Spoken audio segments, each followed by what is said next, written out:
Hello everybody, welcome to the first episode of Hero Tongues, Master Your English. I'm Bart, I'm Polish native speaker. Today we are gonna talk about learning without learning. Yeah, my name's Adam as well. I'm a native English speaker. So this podcast is kind of like a hybrid crossover of Polish and English speaking, but we'll be focusing on English speaking. I'm a TEFL teacher and ESL teacher qualified. That's my bread and butter, you would say. I do that as a job full time. And I know Bart from being one of my students. Now I've decided to create this podcast to empower people to become better English speakers, more functional English speakers, and use it when they travel and in everyday life. I think it's an important English language to learn, you would say. Yeah, exactly. Adam mastered me to speak to the level that I'm speaking right now, and that helped me a lot with my professional work and things like that. Today we are talk about online resources, how we can learn English without learning, without focusing on boring, reading a book and something like this, making an exercises. Personally, I'm using a Netflix to learn an English. I already know, but I have done it, and it works quite well. I've especially buy Netflix and changed the language to the English, and I enjoy watching the videos. And in the same time, I learn a lot of English. I learn the slangs. I learn how the actors behave, and it helped me a lot. I think what's good about Netflix is that there's Spanish films in English on there.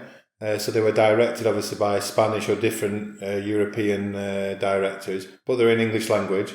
And with Netflix also you can get subtitles. You can enlarge the subtitles. One of the big ones as well, what a lot of people don't know about, you can get audio description. So even though you may have partial sighted, you may be blind, or your sight may be fine, you can still get the audio description version, and that'll really emphasize what's happening in the film. So it'll really break down with many adjectives and adverbs what's going on in that current scene. And it'll add another layer, especially in English, to what you're already seeing. So Netflix is a really good resource, I think. Yeah, other resource that I'm using is Spotify. I'm learning a lot from the podcasts. But Spotify, as we are now branching into, is something really important. It's accessible in audio, video. You can use it on the move. You can download it. You can use it at the gym. It's I don't need to explain Spotify. I think it's really in the car, flexible. You can do anything with it. You could use it in space, I suppose. You could download, and some astronaut could see this in space or listen to it in space. But yes, I think it's a good. There's also a lot of interesting topics, and if you're interested of sports, of cars, of everything, you can just type it on Spotify at the end, write podcast, and you will find it. So. Yeah, there's millions. There's now millions of podcasts on Spotify. Another good resource uses YouTube, which we're hoping to be on in this podcast. Obviously, this will be on audio format in Spotify, but there will be a video version on YouTube. So you can see our faces and see the surroundings or the plants and things like this. But I think YouTube's good as well because it provides you with a transcript, different language transcripts, so you can use it to cross-reference for different words that you don't understand instead of using Google Translator or DeepL or different things. Online resources are important to get a grasp of English language. I don't think they're perfect for learning perfect English. They say practice makes perfect, but I think perfect practice makes perfect. There's a difference between just practice makes perfect and perfect practice. I think to get a general grasp and a start of English and understand it functionally is good, but it's also good to have the backing of an education behind it, the ins and outs, you would say, of English language, so you can utilise its full power then. And we're going to talk about that in subsequent episodes. It's not going to be just learner-based, it's going to be functional-based, but it's important to cross-reference the two of those, I think. Yeah, exactly. Also, you can use audiobooks. Audiobooks? Yeah. Personally, I'm not using audiobooks. I've never used an audiobook. I've read a Kindle a couple of times. I've never used the audiobooks. Something I'd rather just read is a book. Yeah, the reason is for me also that Personal preference, obviously. I'm working a lot in front of computer and reading book relaxing me in some way, so that's why I'm using books. Yeah, it's interesting. So remind me of what you do again for a job. What do you do on I'm your IT day-to-day? specialist, and I'm working in IT industry, so Yeah, whole day in front of computer, documentations, things like that. Yeah, so a lot of eye strain as well, with stuff like that. So connected to learning without learning, also it's important, I think, to talk about body language. So even though we haven't had a conversation with an English person yet, or having a full real life conversation, so far you've been watching online resources, you've heard English language, but it's nice that you can obviously read body language on the Netflix.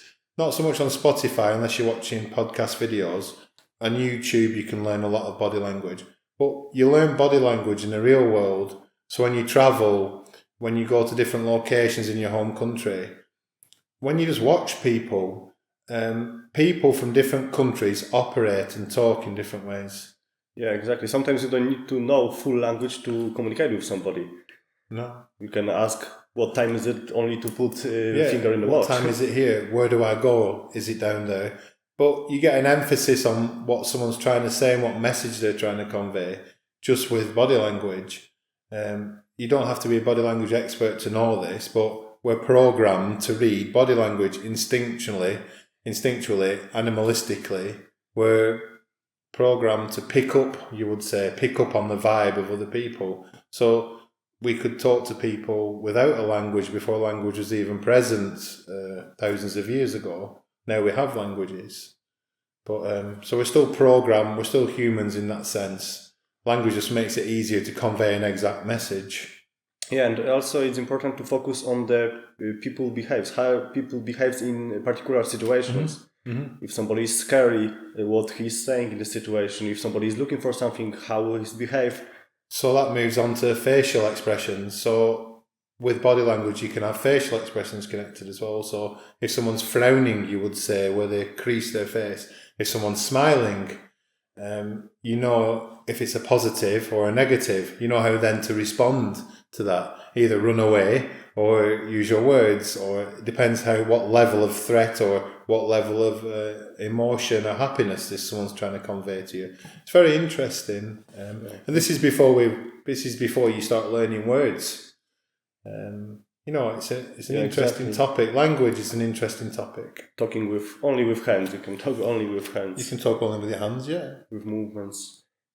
You would say that's more mannerisms. So you have like body language connected to how people behave, but you've got mannerisms as well, like the way they walk, not just the way they talk, the way they walk, the way they operate in general. People in South Korea operate much different than people in Italy, for instance. They cross the street differently. People just run across the street, whereas in South Korea it's very orderly. People just operate in different ways in different countries and different cultures. Exactly. And English is quite unique in that way because England's you would say, a cross-cultural society, and there's many different cultures, religions, types of people in England. So you're not getting just one of those. It's not stereotypical. There's many different types of people in England, and you need to know from learning English how to communicate with these people. And you can do that with body language. That's the key to having the success of using your language in the correct manner. Yeah. Yeah, it's worth to know how to use body language, but the crucial is language. Yeah, basically. So regarding the travel, we are using all the time different language, not our native. Basically, not my native, and it is in English. Polish, it's in English. And most of people already know English, and it is worth to know because, for example, when you are going to train station, to the aircraft station, to the airport. Exactly. See, there it is. For the airport, you are hearing first communicate in your native. I mean, in your native language, for example, in my case, in Polish, then in English. So you had to know how to behave based on the special communication. I think when you travel, I'd go as far to say that English is the most spoken language in the world, universal language in the world anyway. Most people have some level of English that you meet in a city, maybe not in the outskirts, but in a city, more cities, do you speak English? I don't know, 6 or 7 times out of 10, someone will have a basic English and you can get by, you would say, you can get by. Yeah, but the problem is that sometimes people are understand you, but they can't speak. Yeah, because that's totally different way. It is. Being an active listener and an active speaker is totally different. That's again what we talked about earlier in the show, is body language and mannerisms and hand movements, basically hand gestures. That's a new language altogether, is sign language. So basic English, 5% English mixed with a 10% English person, you can have 50% nearly, because the language of the hands and the mannerisms. And another important topic to talk about as well, mixed with that, is openness. So we'll keep on this level of travel, on this topic, of travel, but you need to operate with a level of openness. So when you do travel, try to use your English. Don't try to make small talk with somebody, with some stranger. Make the small talk with people. So if someone smiles at you, say hello. It'll open up a channel of speech then. It's free language. You're not paying for that. It's free completely. Ask for directions. Practice pronunciation. Ask, am I saying that correctly? People don't mind correcting you. They're happy to help you. Most people are happy to help someone else. And they don't care if you are making a mistakes. No. They are proud of that you are talking with their native language. Very proud. In some cases. I find that living in Poland, if I speak some Polish to somebody, they're actually quite happy to talk with me. But I've noticed they don't offer too many corrections, but they understand what I'm saying. Nobody won't correct you. Yeah, but that's a cultural thing. Yeah. That's cultural. Yeah. Whereas in England, somebody probably would say, are you trying to say this? Do you want some help? So they would actually try to make you, instead of crawling, they'd try to stand you up and make you walk. Whereas in Poland, there's nothing wrong with that, but they just don't want to embarrass you by saying you're saying it wrong, so they help you anyway. I think that's a cultural difference, actually. Yeah, most probably. Yeah, definitely. But openness, it's a big topic. You could do a couple of podcasts on just openness, but be open to interactions with new people. And if you've got a level of some language, some English language, use it. Don't be afraid of it. So don't get like jittery. What's the word in Polish for jittery? Jittery? I don't know. That's an experience in Polish. Jittery. So I forgot what the word is. I think I know what the word is even. But don't become trapped with your own language. You've learned some English, maybe at school, maybe listening to us, maybe watching your Netflix or Spotify, listening to your podcast. Then use it. Don't waste it. Use it. And it's like a tool. Sharpen it, use it. Sharpen it, use it. And eventually you can use it like really well. And exactly. And resources that we mentioned before, like online resources and body language. So online resources are mostly usable for the understanding the English when somebody is speaking, but not with talk. It's really good to use it to be aware how people are talking, because the way how we are learning English in school is like perfect way. But when we are going to some special places, we will see the slang, and sometimes people are talking real quick and it is really hard to understand. And so that's why we propose to use the online resources. But in a case on body language, try to use it, trying to interact with somebody. Just talk, because the best way to start talking is just talking. I know it's easy to say, hard to do, but I think that's nice what you said. Just talk. Yeah. It's literally that simple. Just talk. Open your mouth and do what you do naturally. Just sound comes out and talk. And like I said, someone will help you go from crawling to walking to running. They want to see you progress. They want to communicate. We're built to communicate. We're built this way as humans, as humanoids, I call us. But we're built that way. And I think you hit on something there. Like, don't be afraid of it. Just talk. And don't be afraid, basically. Nobody's going to laugh at you. But one of the important things is like, so if you're learning to drive, I don't know if you drive or if you do drive, motorbike, car, anything. Basically, you are learning to drive when you get a driving license. Exactly, but you're learning the correct way. Yeah. Well, you're learning how to pass the test, basically. Just like when you learn English skills. They're not functional English skills that you learn in schools. They're English test skills. Most of the curriculums in schools, the ones I've worked in, they teach you how to pass the curriculum, how to pass tests. They don't teach you how to function as an adult, young adult, teenager, how to socialise, what to say, when not to say things. You're like a robot programmed to speak a language. You're not powered with AI to use it in the real world, basically. Maybe not yet. Not yet, but that's going to happen if Elon Musk puts the Neuralink in people. They're currently testing that on monkeys, pigs, monkeys. They're playing ping pong and all this kind of thing, and it's working. But I hope it progresses on from ping pong because I'm not interested. And this is the topic for another episode. But I will mention that in Polish, when people start talking in English, they are afraid which tense they use. Tenses, tenses. And this is not good way to start using English, because first thing first, you have to start using it in some way. Just use it. Exactly. It's like doing anything in life, like we said with the driving. They teach you how to drive, they teach you how to operate this machine with 4 wheels. And then when you go out in the real world, when you're driving in the cities, in the streets, in suburbs, in the countryside, through nature, you operate that machine in many different ways. You operate it differently in the setting that you're in. Just the same with language. Business English, normal generic English, English that you learn in school, movie English that you hear in movies, if it's Americanized. Depends everything is completely different. But it all adds up to, you've just got to talk, like you said. I think that's the most important thing from this episode is just talk.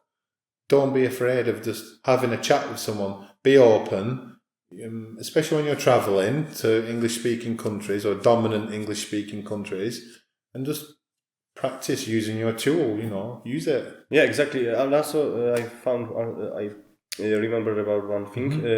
In Discord, there are channels where there are a lot of English speakers. You can go there, join to the channel, and try to make interaction with somebody. Yeah. And if you make some mistake, doesn't matter. Just drop from the call and nothing's happened. I've got some interesting questions for you. Just branching off here. Where did you learn to speak English initially? Where? Yeah, I know you probably learned a little bit in school, but I mean, not in school. I know you're into computers. Basically, when I finished the school, I started to learning English because I need to be in IT industry. And I had like English teacher, and basically English teacher helped me to make a private English tutor. Private, one versus one lessons, and in that way. What about online gaming?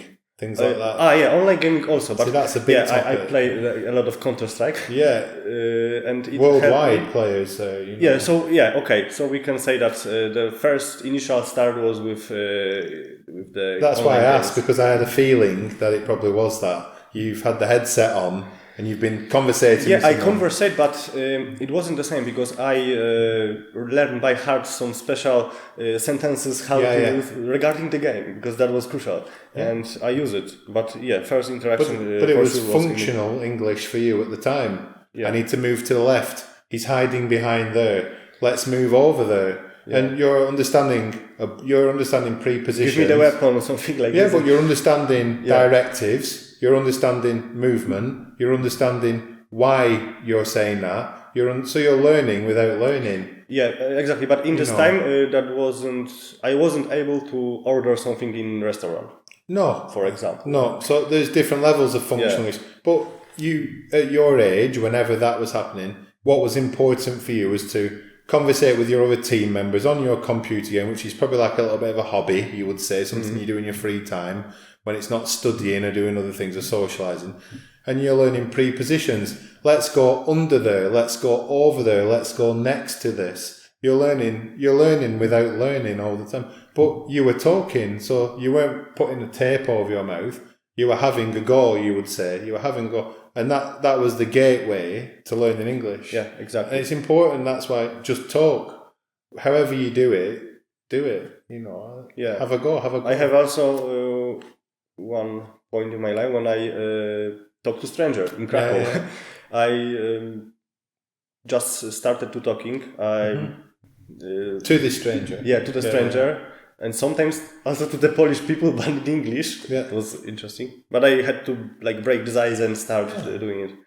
Nice. That's how I started. And it's a memory for you. It's obviously created some memory there. Obviously, you remember things, but it's created a more permanent memory that I remember when I did that. And so it was your first step to gaining some confidence, not on a computer game, but in the real world.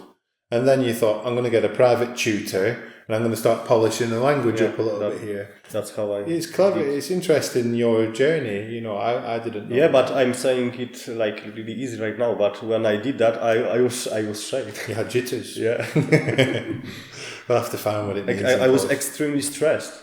You will be stressed. Doing something that's uncomfortable and hard and something that's not normal is stressful. It relieves the cortisol, not the endorphins. It's the opposite. You get stressed. Yeah, and then I thought that I need some mentor to help me with English, and I started to learn with teacher. Already you are mentoring me, but before I had another one, and my first when she asked me how are you, I only the word what I could say was I'm fine, okay, and that's it. All of the conversation. Everything is okay. Yeah. Everything is good.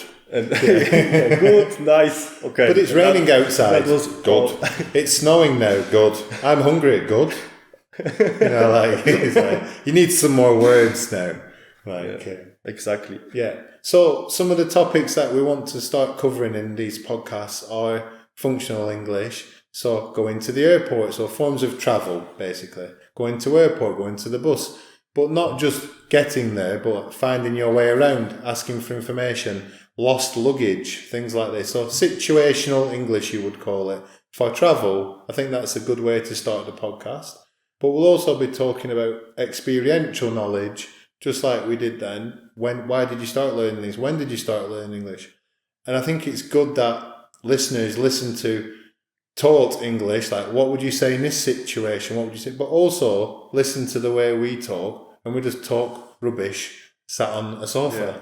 Exactly. And I think it's I made a lot of mistakes during this conversation, but I don't care. No, you don't understand care, but you're aware of it, and when you're aware of something you can make it better. And we are still having ongoing lessons. You're still improving every day. It's like a muscle. The more you train it, the stronger and bigger it gets. Simple as that. Repetition is key, but not just any repetition, perfect repetition. Then you get what you need. Yeah, constantly week by week. That's also crucial. Consistency. Consistency, yeah. Consistency is crucial also, I would say, because... That's good. You've hit some good ones today. Just talk, and consistency is crucial. You could brand those things. Yeah, but consistency is crucial. If you are... You don't need me. Don't say it like that. Don't leave. When I started learning, I was really bad in it, but week by week I improve. And consistency is key. Yeah. Having the motivation to do something is one thing, but consistency is key. You can be very motivated at the start and take off like a firework, but if the person who's most consistent is the person who can keep doing the same output all the time and keep moving forward. It's not about how fast you climb the mountain, it's how many times you can do it. Exactly. It's not lifting one rep, one really heavy. You need to lift 1,000 reps. So even though you might take off and start the journey fast, you'll come down quite fast. It's about little steps all adding up to the same thing. And I would say that half year is the time that somebody has to book to... In your experience, so 6 months. 6 months is a good starting point. Yeah, to see the huge progress, because when somebody will compare himself... to his former self, in a way, you would notice a big difference then. Exactly. So if you spoke to yourself from 6 months ago, you'd notice the difference. Or even a year ago, you'd a big difference. Yeah, but from week to week, I think that I'm not progressing. Yeah. But it is only the feeling. But after a whole year, I see the huge difference. You have more options available in the system, so you don't just have good, very good, not good. You have lots of different options in between those three settings. Yeah. No, I understand. And it's about practice. Practice makes perfect. Perfect practice makes perfect. That's the key here. Perfect That's practice. my quote. He's got 2 quotes now, but my quote's perfect practice makes perfect. You have extended that. Yeah, I got to. But yeah.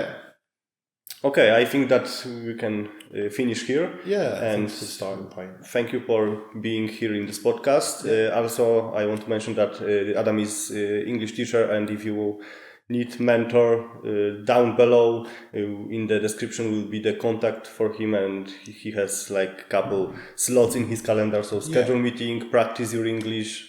We can do online discussional English. We can do business English. We can do situational English. We can do English for exams.